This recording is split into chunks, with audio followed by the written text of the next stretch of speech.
person. So this is going to be the first time. Oh, it's not letting him join, he says. Let me try again. Let's see here.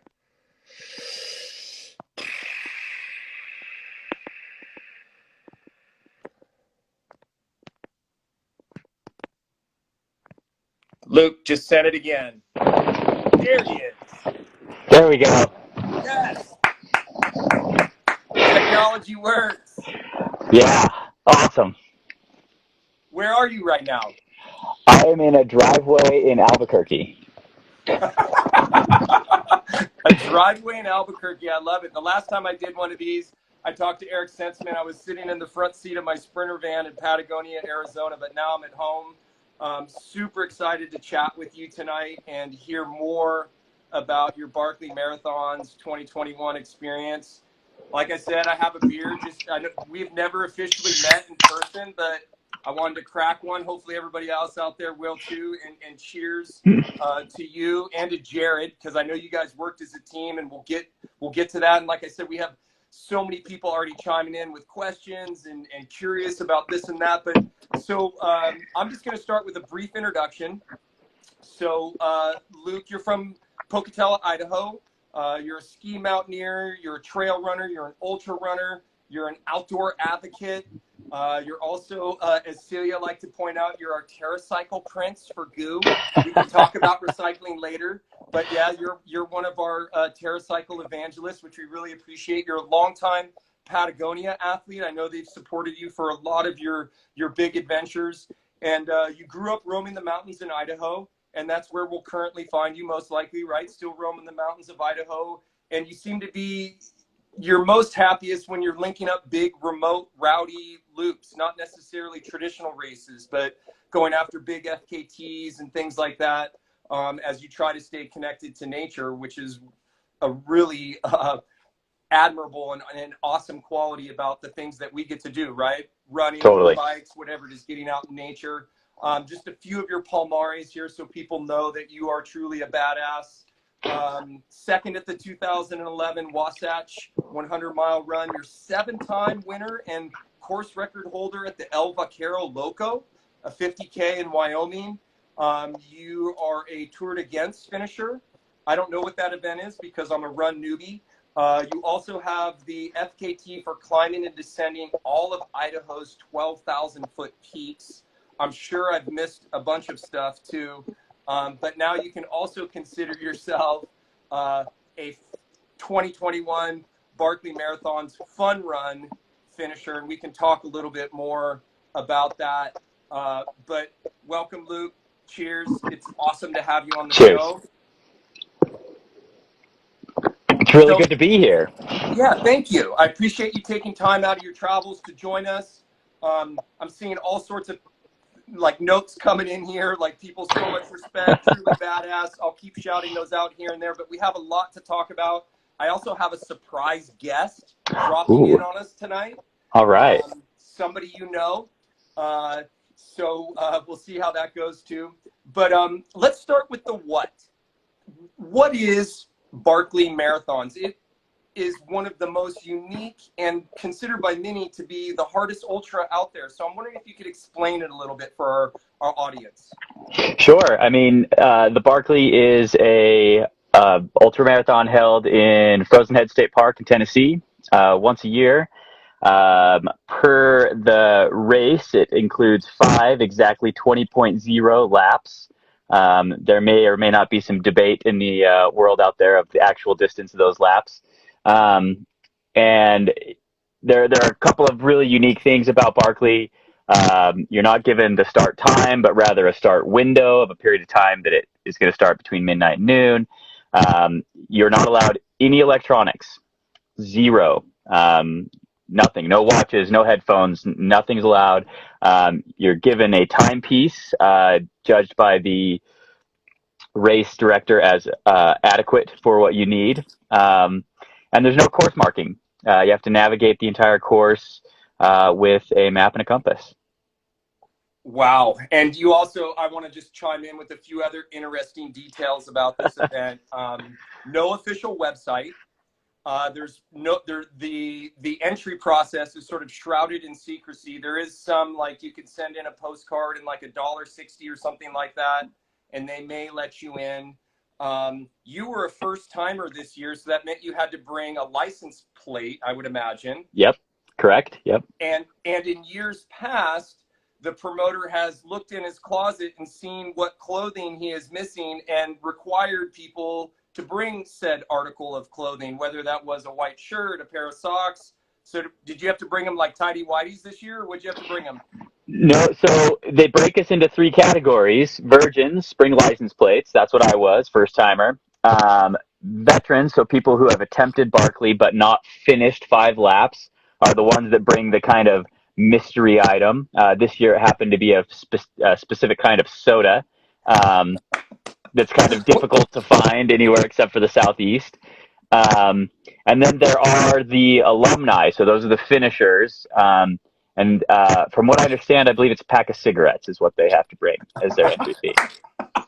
And for those who also don't know, Lazarus, the nickname of the founder of the Barkley Marathons, which was named after one of his buddies who lives out in a holler in Tennessee that he used to run with way back when. The race, so like you said, you were put on notice, if I took my notes correctly, at like 2 a.m. in the morning with the blowing of a conch, which is tradition. Yeah. And then you have an hour until the start. And back to the cigarettes, it starts when he lights a cigarette at the yellow gate, correct? Correct. Yes, that is correct. Pretty weird. I mean, normally we go into a race and we know exactly what time we're going to start, so we know what time we need to eat, like get up and eat food, or maybe have some caffeine. And with this, you're just kind of waiting for the conch shell, and it makes it really hard to get any sleep because you don't want to miss it, you don't want to sleep through it. Which leads to more sleep deprivation. Yeah. Which definitely comes out to play later in the event for sure. So I have so many questions. My mind's going all over the place. So let's just start. Did you have somebody in your camp specifically tasked with waiting for the conch so you could sleep, or how did that work? No, I mean, my friend Jared and I and my partner Tanae, she was there being our crew. We were, we were staying in a camper van, so we had the windows down and just kind of waiting for the ruckus. And I think, I don't think anybody could actually be sleeping at that time because there's so much that goes into getting into this event, getting ready for this event, that you're just on, just the razor's edge waiting for that moment to get going. Yeah. Yeah. So when you check in, he gives you the maps and things like that. Being a newbie at this event, I guess maybe I'll step back even farther. Like, how are your navigation skills? Because like you said, there are no electronics. It's not like you get to use your Garmin to help you see where you are. You guys are using old school navigation tools. So I'm assuming your past experience as an adventurer has helped you with that. But maybe explain to folks, like, what was the mapping like and planning and using a compass? Like, what was that like for you? I mean, it's totally different than what we do in modern society, right? I mean, we can't even drive to the grocery store without putting it in our phone and saying, "Hey Siri, like, let me know how to get there." And so I actually have been for several years trying to get into the event. So one of the things that I was doing in hopes of being able to put it into play was practicing. And I spent some time with our local university has an outdoor program. And I spent some time with them, having them do compass drills, and then I worked with a group out of Park City that helped kind of guide me with some advanced navigation skills, connected me with some like special forces operators to figure out tricks for navigating without being able to see. Because a lot of the challenge at Barkley is, I mean, I live in Idaho, right? You navigate by, you get up on a ridgeline and you look over like 10 miles, you see where you go. But this is in thick woods. And the weather can be pretty bad, as it was for us this year, where you might only be able to see a few feet with the fog. So, I mean, my navigation going into Barkley is better than it had ever been before. I put in a ton of work to get ready, but still definitely could do more work at it. Yeah, I guess before we jump into the race, because I think it's really interesting that you were able to link up with Jared Campbell, a legend, 3-time full 5-lap finisher. I think 12, 14, and 16, I think, were the years. Correct. And I did my homework leading into this because, like I said, I come from a cycling background. I appreciate big adventures on the bike. So I watched both documentaries, and I thought it was quite telling that they both have subtitles that are quite ominous. One is the race, right? The race that eats its young, and the other one was where dreams go to die. So you know this thing's going to be gnarly, like super gnarly. Yeah. So I guess, why? Why was this on your radar for so long? To me, it's the exploration of impossible, right? I mean, anyone in their right mind looks at this and they say, that's crazy, that's impossible, you can't do that.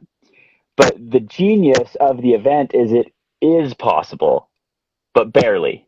And so everything has to go perfectly. Your training has to be perfect. Your nutrition has to be perfect. Your navigation has to be perfect. The weather has to be at least partly amenable, or you won't. And for me, that's the dream or the motivation is to try to do this thing that is considered impossible. To see if I can. Yeah. So let's talk about what did you do specifically, I guess, in your training leading up to this. I'll have a whole separate topic segue on nutrition because you worked with Roxanne, our sports nutritionist. I saw her notes in regards to how you felt your event went from a nutritional side of thing. And before we jump into that, I loved your quote, and this sort of speaks to what you were just saying about wanting to achieve what has seemed impossible. And one quote that jumped out to me in your notes was, "It was a wonderful failure." Yeah. So, but we can circle back to that. But what was your training like going into this? I trained harder for this than I have anything in my athletic career. And I feel like in a lot of ways, everything that I have done led to this. I have a coach, Scott Johnston, with Uphill Athlete, and he and I worked super hard at figuring out, what was the maximum amount of training I could fit around work and family. And I was doing about 20,000 vertical feet every week, a lot of just really steep, straight up and down to get the legs ready for the vert that Barkley dishes out. I spent a lot of time traveling off trail because, again, most of it is off trail. And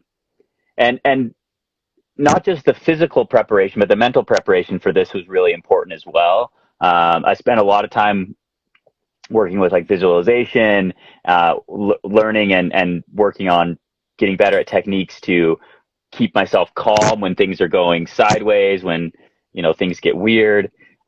So, I mean, it was the hardest preparation and most work that I've ever done for an event. One of the questions I got from Kayleen Morgan, she asked 3 questions, but she asked the most difficult aspect of this race mentally for you was, we can touch on this later too as we get into your race experience, but was there one particular mental aspect that was the most difficult for you? Yes. I mean, specifically with the race this year, yes, absolutely. And that was the period in between the second and third laps.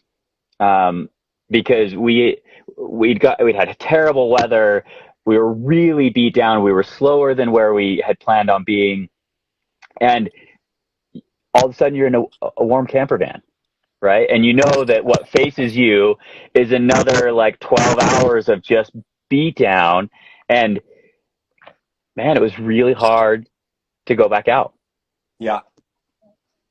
Yeah. And getting over that, I feel fine. I had a great time. I learned a lot. Is that enough? And Jared and I had that conversation for 30 minutes of do we really just want to go out and take another round of lashings, or was this enough? Yeah. And I think you've played down the severity of the weather. For folks that don't know, it rained for 29 hours straight on you. It was near freezing. And I think the fog was so thick, right, that you had super low visibility, maybe down to 10, 15 feet or worse. Worse. There were times when we were up kind of at the high points of the course where the fog would get about 6 feet is what you could see. And it was strange because when you'd go lower and the visibility would improve somewhat, but that's when you got into the thicker woods. So your visibility didn't get any better. It just got different. And then as you climbed up, the fog got thicker and thicker and thicker. And with that race, it's always up or always down. And so, I mean, what do? You just kind of fight your way through it. Yeah. And for folks that aren't, familiar with the terrain, I mean, describe it. It's not like you're free and easy going up these hills, right? I mean, you could probably show us your legs and you still have bramble scratches and rips and all of that because, I mean, it's gnarly terrain that you're going through. Yeah, I mean, tons of down trees. It's thick trees, and in that area they have these sawbriars, which are like rose bushes on steroids. I mean, the briars are, half inch long, or the spikes like a half inch long, and they look like saw blades down the edge of them, and they tend to fall across the trail. So you go through them, and they just slice across your legs, and I mean, destroyed the running pants and tights that I was wearing. Destroyed my legs, or were just shredded afterwards. Yeah. Oh man, And that on sounds. top of that, it's super steep, right? I Yeah. mean, they're not really long climbs. They're like 15 to 1800 feet, maybe a little bit more than that. But you do that in a half a mile or three-quarters of a mile. Just crank it up, crank it down, crank it up, crank it down. So the footing was always a little weird, and just about the hardest conditions I could imagine. Yeah, I mean, I can't fathom running in 29 hours of rain when it's near freezing and not being able to see. And then, from the two documentaries that I watched, I mean, people are like latching onto trees and bushes to pull themselves up these steep mountains. And then, like you said, going down the other side, you're like not that stoked you're going down because you're running through these things that are ripping you to shreds. And it's full body engagement, right? I mean, you're using poles, or you're grabbing onto trees, and then you're jumping over things or crawling under things and around things, and the footing's always weird, and so it definitely takes a different toll on you than, say, just running on trails for 100 miles. Yeah. So I'm gonna bring our guest in real quickly right now, who wants to say hello if this works. Hopefully it's working, because I noticed he's commented a couple times here, and there he is. Hey, Mike Wardian, who I affectionately call the Energizer Bunny of like endurance running, because the dude never stops moving. So Mike, I'm gonna let you chime in for a second, ask a question, give some comments. Go for it. oh my God, yeah. Well, it was a flashback to the two times I've been to Barkley, and the 6 feet seemed like a lot, man. 6 feet of visibility? Wow, that was like I was on the top of that one, like that where you're supposed to like be able to find it between like the crook of the two rocks that are together, and it's like what people don't realize, it you're not that high, but like there's like 60-foot drops on every side, and there's like fog, so it's like super duper scary. Like it seems like, oh yeah, it's fine, like 6 feet, that doesn't seem like much, but when it's 6 feet and then all of a sudden you step over and you could fall like 60 or 80 feet to your death, that's not cool at all. And I felt so bad for you guys. But what's cool is Luke's already seen more of the course than I have. I've been twice and he got to see 3 times. I've like never made it a full loop yet in time. And it's fun. So tell us, I mean, I guess I was super surprised. I didn't mean to be like disrespectful in my text to you, Mike, but I was like, you only did 1 lap? Like, like, Yeah. what do I know? But maybe share with folks like what your experience was like this year, and it'll help shed some light on how gnarly Luke is. Yeah, well, I was a couple years ago, because like Luke's right, man, you got to prepare. And like I got hurt in the fall, and like if you're not at your top level and think that you're going to perform, you shouldn't go. You shouldn't take a spot from somebody else. Like there's only a very limited number of spots, and like if you're not there to try to go as far as you personally can, then someone else should get that opportunity. So I just didn't even apply. But what I think is so cool about it is, each time I failed, I basically failed right after the first book, which it depends. Yeah. Yeah. So like I had, the first time I was just like way off in the woods, like in the middle of nowhere, looking for some confluence of 2 rivers. But there's like a million different rivers that confluence. So like, and Luke probably had this too, but when it rains a lot, which it sounds like it did on him, there's all these little rivers that come out that aren't even on the map because they're just like streams. So it just makes it super tricky. So I think what was lucky for Luke is that he had Jared that actually knows where the hell he's going. Like I had some random dude that I thought knew where he was going and he did not know where he was going. So I learned like you got to trust yourself and the map, and you got to know what everything's called. And it's kind of like pledging, man. You just have to go and like put your time in. And the cool thing is like Luke was so strong, he was able to latch on. Like I was like, I'm gonna latch on to John Kelly and Gary, and yeah, that didn't work. They were just way too strong for me, and so I just got. They call it like getting scraped. I just got scraped like super early and was just, lost. And then the second year I went, I got lost in the same spot, and I was like, oh yeah, it's not that way. And then I went up the wrong I went on the right trail, but the wrong way up a mountain, and ended up. So it was fine because I was like, I got to the top and I was like, oh, this is wrong. But Luke can probably attest to this, is like, you have a little room for error. Like you can make like 1 or 2 mistakes, but if you start making like 3 or 4 mistakes, like 12 hours evaporates really, really quickly. It doesn't seem like it should, but like, it seems like 12 hours to go like 20 miles. Like, oh, that's like, my dad or, anyone could do that. But like, that's basically, yeah. I mean, if you're going as fast as you can, you're going like 8 or 9 hours, maybe. Like, yeah. And your first lap, Luke, was 10:19 or 10:21 or something. 10:20. Like that?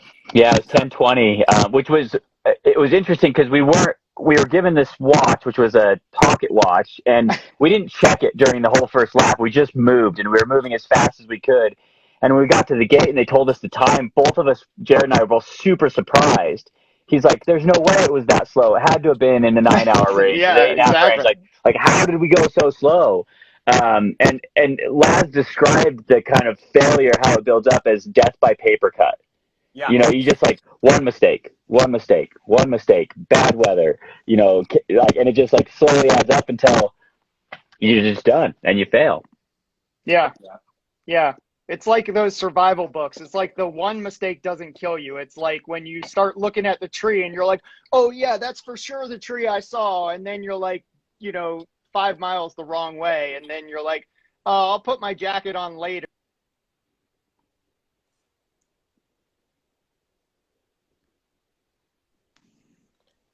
Are you guys, can you hear me? Yep, I can. I cut out there for a second, I think. Yeah. No, I cut out. I set an alarm so I didn't miss you guys. And now it just rang again. And I was like, yeah, I'm good. I'm here. I appreciate you joining us, Mike. I don't want to steal your thunder, man. This is Luke's thing. I'll just totally jump out. Thanks for dropping in, brother. It's good to see you. Thanks, Mike. Bye, guys. Ciao, dude. So fun. Keep crushing. Yeah. Thank you. Thanks, Mike. Yeah. Bye. So, Luke, Mike mentioned books. Tell folks what are the he was talking about? So that's how they verify that you have covered the course. Is along the route there are a number of books, and each lap you're given a bib number. And as you get to the book, or you find the book, you tear out the page corresponding to your bib number, and then you collect those along the way as you complete the route. The book titles are awesome. I mean, they definitely put their work into making sure they're appropriate for the book. I can't remember all of them, but The Joy of Cooking was one of the books. Nobody Wants Barkley was the title of one of the books. It was great. And explain, like, where are they hidden? I just don't know how, like, it's like finding a needle in the haystack, literally, out there in, brushy state forest. I mean, how do you find them? I'm just baffled. It's a combination of, I would not have gotten what I did accomplish without Jared's help, first of all. The first lap, you just have to have a veteran there to help you. And you're given a set of written instructions that very clearly describe where the book is. If you're so familiar with the place that when the instructions say, oh, the two-trunked tree that's fallen to the south, it's in the rock adjacent to it, underneath the flat rock. And if you know the place so well, they make perfect sense. If you've never been there, there's 1,000 trees that could be that spot. And so you have to be able to nail the map portion plus pulling out the information of the written instructions, and then it's a treasure hunt. You get in the area and you eyes up, you start digging around to find them. Yeah. There's so many people chiming in here, dude, just shouting out props to you. Somebody, I think, from Chile or South America. To you. Yeah. Yeah. So, just so many people in awe of what you've done. So, like, take us through how the race started, because, like we said, the conch was blown at 2, so that means you start around 3 a.m. So you're starting in the dark. But, like, walk us through that first lap. Just give us a picture of how it sort of shook out. Sure. Even just stepping back just a little bit to give people a heads up, it rained all day.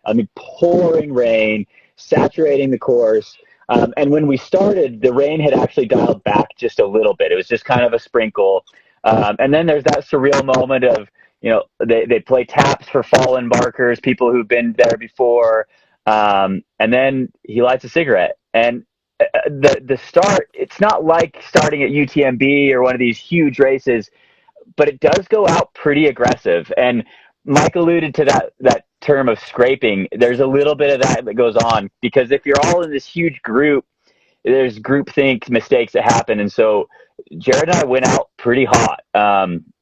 We pulled into the front, and the first climb out of camp is a bunch of switchbacks, and we climb, and then you start onto the course. And the fog had settled in up high, so immediately became this challenge. We struggled to find the first book, and then between that and the second book, we whittled down to a group of about 4. As we continued on, the weather started to get worse. So it started to rain, fog started to get thick, and it just was this just heads down grind. Like, look at the map, look at the bearing, double check each other, go. Headlamp, obviously, right? Yep, absolutely. It was dark for probably about the first 5.5 hours. When the sun started to come up and we could turn lights off, it was actually really helpful, because now we could see like 60 feet or 80 feet. So navigation was, I'm not going to call it easy, but it was a little bit easier. We were able to get a pretty decent clearing near the end of the lap, so the rain kind of lightened up.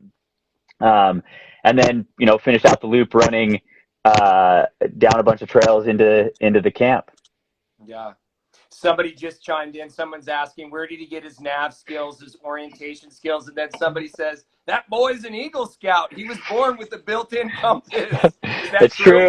Yeah, true. Yeah, that's where those early navigation skills started. My dad actually works for the Boy Scouts, and so I spent every summer of my life until I was 18 at a scout camp. And so I'd say those survival skills too, probably, like how to wander the woods and get lost and and get your way out. Yeah. Let's talk a little bit about, the nutrition that goes into this. You guys are burning, I'm going to guess, anywhere between 5,000 to probably like 8,000 calories per lap, maybe more. Maybe more. Yeah. Burning through them because we're working so hard. And I have to say massive thank you to Roxanne there at the team at GOO. Her and I have worked together on a lot of major projects, but she brought the laser focus to this one. And we were planning first lap, I think about 3,700 calories is what we had planned. Can you describe the mix of calories? And I know totally. It's a mixture of not all of our products, obviously, but a lot of solids and everything. And then we'll have to talk about the potato failure too. Yeah. Sorry, I read the notes. Yeah. So a mix of GOO products, because those work really well for me, right? So I had 4 or 5 gels per lap. I was using Roctane, double strength, so a 500 milliliter flask, doubled up, 2 in the front. So that's 1,000 calories of Roctane. Yeah. And then I'd have a package or 2 packages of blocks, a waffle, and a liquid GOO, the liquid gel. Mm-hmm. Yeah. And then in addition to that, I had 2 bars. I was using Picky bars this time. Yep. And then some protein power balls that use some oatmeal and some other interesting products that Roxanne has turned me on to. And then some rice cakes. I had a PB&J rice cake and then a a kind of spicy masala rice cake that was money. Yeah. That and water. Yeah. Yeah. Did you find that between, the 3 laps that your flavor palette went all over the place, or did that mixture there, did that work for you the whole time, or were you having to mix it up? Because I often find that, particularly, not that you had to deal with heat, but in the heat, like my palate goes completely like to the fruit flavors, and I can't do the chocolates or anything like that. So I'm wondering if you saw a weird fluctuation of your cravings. Yeah, totally. And I found in the past, I mean, I've been known to do 45 gels and a 100 miler, just eat gels the whole time.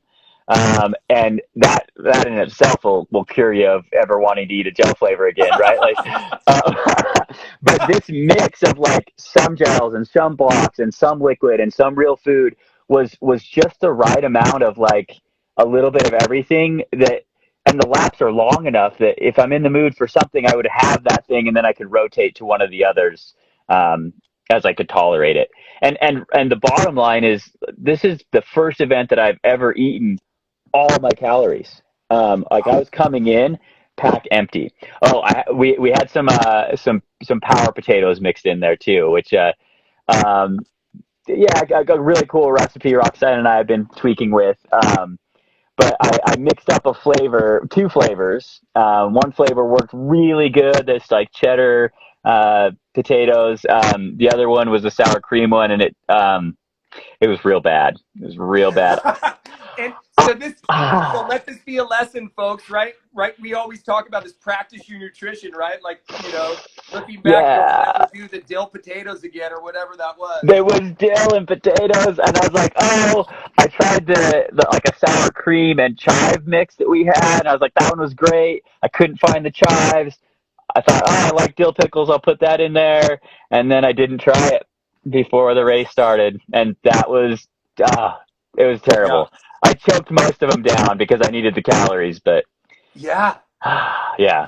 So in between laps, can you explain to our audience what it's like how much time? Because it seems like, from my really basic understanding, oftentimes the front runners will make an agreement with each other, like, all right, bro, 30 minutes in the pit, and then we're back out. Like, was that happening with you and Jared after the first lap? I'm assuming you guys were already like the leading duo and had made somewhat of a pact, or? Yeah, for sure. I mean, our plan was to minimize between 1 and 2 the time there as much as possible, right? Like, and we went in planning for 5 minutes. Oh, wow. So we went in, we each had a second pack set up. So we dropped the pack we were in, put on the new pack, changed our clothes a little bit, and then we were out. So super quick, hot turnaround. That actually led to a little bit of a problem in the second lap because we were told that the weather was going to get better, things were going to clear. And so we went a little bit lighter clothing wise, and then it didn't. We actually had horrible weather. And about halfway through the second lap, got to the point where it was pouring rain, 35, 36 degrees. And Jared and I had the conversation in 2 different spots of like, is this safe? Like, can we safely manage a problem?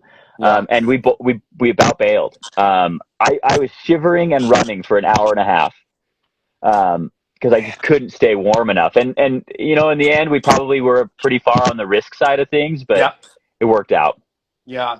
I mean, that presents a whole host of problems, one of which is you're burning way more calories too because you're trying to stay warm. Yeah. I would imagine that you probably were trying to up your calorie intake, but sometimes that's like the farthest thing from your mind when you're like trying to stave off, frostbite or whatever you guys were dealing with out there. Couple quick gear questions. When you came in after the first lap, I'm assuming like new shoes, new socks, all of that, because your feet had to just be destroyed. Yeah, because you're just soaking wet, right? So, I mean, I stripped naked, a whole new kit, and did that between both the first and second and third laps. And maybe explain, like, what kind of gear were you carrying in your pack? I know it was different from the first lap to the second lap. You said you went a little bit light. You maybe wouldn't have, but like just a basic outline for folks of like the things that you had in your pack to make sure you could try to get through this, horrible weather. Yeah, it's interesting. I mean, over the years, I've picked up some things that in Europe they require you to have mandatory kit for races, and I started carrying things like that. So I had an emergency blanket. I had some some tape and some kind of first aid stuff in there. And then for layers, I had a long sleeve shirt, a rain shell, rain pants, and then either tights or shorts and tall socks. I'd have one extra layer in for the lap one. I had it in my pack and never wore it. Lap two, I didn't think I was going to need it, so I didn't take it. And so when I was out there on lap two, I had a really lightweight long sleeve and just a shell. It wasn't enough. Gloves and anything for the dome? Gloves, yes. And I was the long sleeve I had a hood, so no hat or anything, but gloves for sure. And even then, like I would have died for some ski gloves, man. Like the gloves I had were just soaked, and my hands were actually warmer outside of the gloves because they were so wet. And it was like super fumbly, kind of in that edge of hypothermia. And then, the headlamp, always leaving with a headlamp and a spare battery. And I did use running gaiters on this to keep stuff out of my shoes because there's so much stuff that can come up in your shoes. What about poles? I noticed in the documentaries, a lot of people use poles to help with traction using poles. For sure. And this year, I don't know if you could have gotten very far at all without them. I mean, we were like jamming the poles in and like pulling ourselves up because our feet were slipping in the mud so much. And I think maybe only once did I have them stashed in my pack, but for maybe a mile or two, and then otherwise they were out. Yeah. Somebody's chiming in here. They would love your recipe for the protein balls. He's going to TM it first, and then we'll sell it to you. I could probably put something out. Watch my Instagram over the next few days. I'll try to put something up. Yeah, and then somebody's giving your partner a shout out right now too, because as somebody who's done 24-hour solo racing, right, you cannot do this without a solid pit crew, and that's one of the things that was I took away from the documentaries that I watched was how important the pit crews are. Maybe talk about the importance of that, and like you already said that your first pit was 5 minutes, which is crazy fast after a 10-hour lap. But maybe just talk about like what your pit looked like and how that went through, because in the documentary it was really interesting to see how they all approached their pits and had lists and things like that. But go ahead. Yeah, so I had all of my nutrition in like a big like gallon bag. And just labeled lap 1, 2, 3, 4, and 5. And then clothing, I had just kind of broken out 5 of everything though. So like I had a complete kit for every different lap, and then a few extras based off what it would do for the weather. And I mean, shout out to Tanae.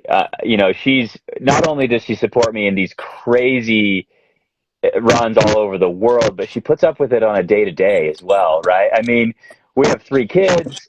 I have a job as a physician assistant, and she holds it down. So, I mean, I wouldn't be able to do this without her. And then having her as a crew, the mental boost that gives, she knows what I need. She knows when I'm grumpy, what can fix things. She knows how to slap me around if I need that for motivation. So, I mean, it changes everything having that person that just knows you better than anyone else there.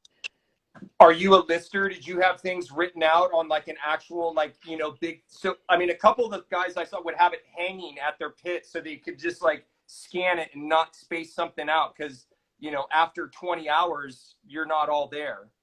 Yeah, I picked this up from Jared. I'm a spreadsheet guy, and so it's all on spreadsheets. And then Tanae has that pulled up on an iPad, and she'll do like the verbal checklist as we're leaving. Do you have the mandatory awesome or the mandatory stuff, the compass, the map, the layers, the food, like, and just double checks me on the way out.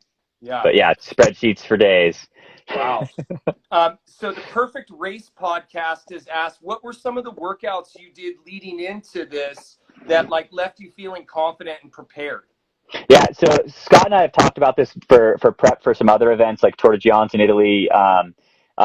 We're doing this muscular endurance training where I'm doing heavy uphill climbs, 40 pounds in a backpack. And when you do a workout like that, it's not to train your heart to work harder, but to train your muscles to work differently. So, I mean, those ones were probably key. I was doing those once a week for about 15 weeks leading up to it, with weight increasing and vert increasing. Those are 1,000-foot laps that I do those on. And I was doing up to 4 or 5 of those. So I think that was probably the key workout, in addition to just having the vert and volume that you need to be on your feet for up to 60 hours. Yeah. I'm assuming downhill also, right? With the pack on to get your quads ready for the beating that it would take, or no? Was it only purely for the uphill? Up and down. Yeah, I was doing up and down with the weight for sure. Yeah. Yeah. So a few other questions. I know, we're going to go a little bit over on time, but It's I all prepped good. you for this. This is, It's all good. we got a lot to talk about here. So Terry from the Perfect Race podcast, he's also wondering, did you deal with like sleep deprivation? Did you really feel those effects? I know you went about 40 hours? Were you about 40 total hours? Yeah, 40 hours for the race. I mean, 39 hours for our race time, plus the day before and the sleep that we didn't get before the start. I mean, so I figured I was probably up for about 56 hours. I slept 10 minutes between lap 2 and 3. So I guess I did get a little rest. The question of sleep deprivation, I've done it in a couple of other events. Tour de Johnson, Italy was 85 hours that I did with an hour of sleep. And kind of, this is not, I don't want to be bragging about this because it's not a good thing, but my work-life home balance leads to sleep deprivation pretty regularly. 3 kids will do that. So, I mean, it's not, I wouldn't recommend that people are doing this, but I mean, there's often where I'm getting 4 or 5 hours of sleep, best case, because I'll work, I'll spend family time, and then go out in the dark to do the training or get up super early to train. And I seem to manage it okay. I mean, as good as anyone does, I guess. On that topic, I noticed in your race notes, if I remember correctly, you stayed away from caffeine completely, correct? For the first 2 laps or just Correct. the first lap? First 2 laps, yep. Wow. Yep. And so I 20 something hours, no caffeine. No caffeine. And I also was totally off for 4 weeks before the event. So took then it totally out. Like was the intent then like lap 3 you're gonna hit it and it's just gonna like hopefully give you that super boost? Yep, and lap 3 I was gonna start dialing it up, and then 4 and 5 had both increasing amounts of caffeine. And Roxanne and I had planned that, knowing that I would need the extra both cognitive and physical boost, and it helps. So using it strategically can make a huge difference. Yeah, that's interesting.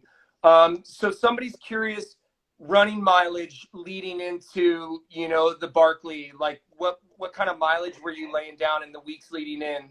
I'm actually a pretty low mileage guy, 50, 60 miles. So not huge mileage compared to a lot of other runners that I would be competing against.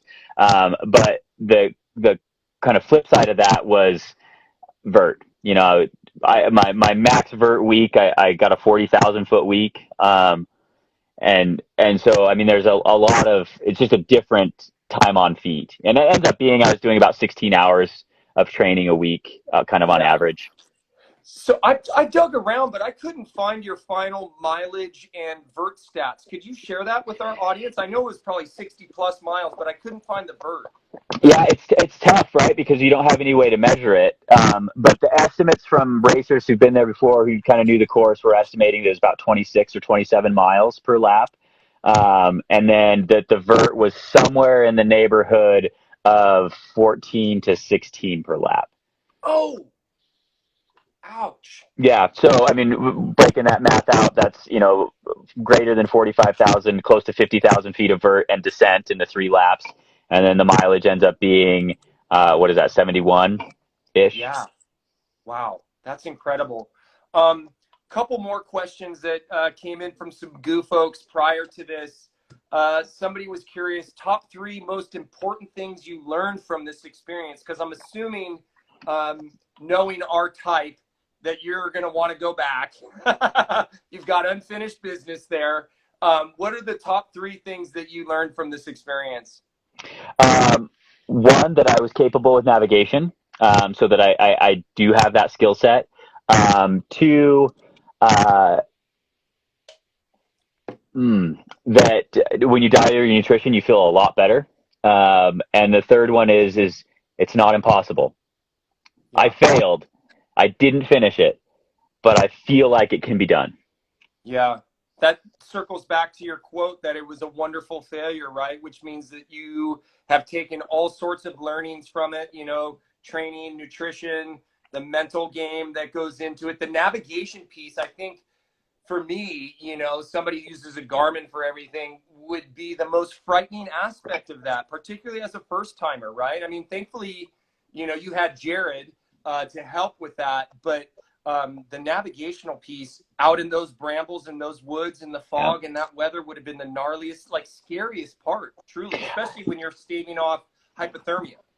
Yeah, and I'll leave this runner unnamed, but because he had an incredible story. But there was a runner that got 0 books, and he was out for like 9 hours, and he was super fit and capable, but the navigation didn't come together for him, and he had an epic. He was all over the place, working hard to try to find it. But the reality is like you make it successfully the first time with someone who knows. But now I know. I've had 3 laps on the course.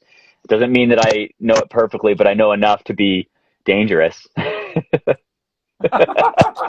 To the competitors and yourself, most likely. Indeed. So one of our amazing athletes just chimed in. She just did actually the Iditarod on skis. She was wondering about your 40K vert. Was that just up or is that up and down? That would have been just the up. So 80K change. Yeah. Yep.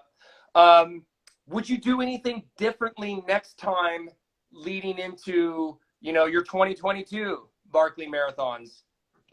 I don't think so. I won't make those nasty potatoes again. Roxanne and I will find a better recipe for that. And I think otherwise, just hope for better weather. Yeah, that's what somebody just chimed in here. Hopefully the weather cooperates. So another question from Kylene. She was wondering, did this feel like other ultras you have done? And maybe you could describe what this feeling was like, because it's super unique. I mean, the fact that they have somebody play taps for every person that has to bow out. There's all these quirky little nuances about the race, like we talked about with registration and the things you have to bring and the smoking of the cigarette. But like, how did this feel like compared to other things you've done? In a lot of ways, it's kind of the antithesis to other big events, right? I mean, everything is the opposite. I mean, take UTMB, for example, 3,000 runners, and the celebration is everybody gets a glamorous finish under the arch and they get a fancy medal. And with this, there's none of that. And I think it does good to have a bit of separation from the participation trophy world, right? Like you don't get a prize for even finishing this thing, right? I mean, your prize, if you finish 5 laps, your prize is to not do a 6th. That's it. And I think it helps put in perspective that like we choose to do these really hard things, maybe not even for the outcome, but for what it does to us as we prepare and we put in that work, and what it does to us on the daily makes that bigger change to us as humans than what the event does. Yeah, those are really amazing words right there, man. Yeah. Because you've come out of this. Yeah. I mean, only right.